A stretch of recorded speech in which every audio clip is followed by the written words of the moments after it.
മാടായി പഞ്ചായത്തിൻ്റെ buds rehabilitation സെൻറ്ററിലെ vocational ആയിട്ടുള്ള കുട്ടികൾ ഉണ്ടാക്കുന്ന ഉപകരണങ്ങളാണ് ഇതൊക്കെ.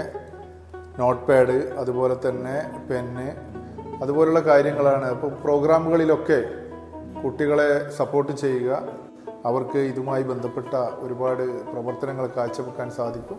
ഇത് നമ്മുടെ മാടായി പഞ്ചായത്തിൻ്റെ ബഡ്സ് സ്കൂളിലെ കുട്ടികൾക്ക് പ്രത്യേക ഒരു ഇൻസ്പിരേഷൻ ഉണ്ടാകും എന്ന് പ്രത്യേകം അറിയിക്കുകയാണ്. വളരെ ലളിതമായി ഉണ്ടാക്കാൻ കഴിയുന്ന നോട്ട് പാഡ്, അതുപോലെ പേപ്പർ പേന 18 വയസ്സിലുള്ള മുകളിലുള്ള വിദ്യാർത്ഥികൾക്ക് സാധാരണ പൊതുവിദ്യാഭ്യാസത്തിൽ അവർക്ക് ജനറൽ എഡ്യൂക്കേഷൻ അങ്ങനെ വിദ്യാഭ്യാസപരമായി മുന്നോട്ട് നീങ്ങാൻ കഴിയാത്ത IQ ലെവൽ വളരെ കുറഞ്ഞ കുട്ടികളെ അവരുടെ ഡെയിലി ലൈഫ് കുറച്ചും കൂടെ ഹാപ്പിയസ്റ്റ് ആക്കുക. നമ്മുടെ വിദ്യാർത്ഥികളുടെ ഈ കൊച്ചു തൊഴിൽ സംരംഭം നിങ്ങൾ പ്രോത്സാഹിപ്പിക്കണമെന്ന് അഭ്യർത്ഥിക്കുന്നു. വാങ്ങിക്കുന്നതിന് വേണ്ടി താഴെ കാണുന്ന നമ്പറിൽ വിളിക്കാവുന്നതാണ്.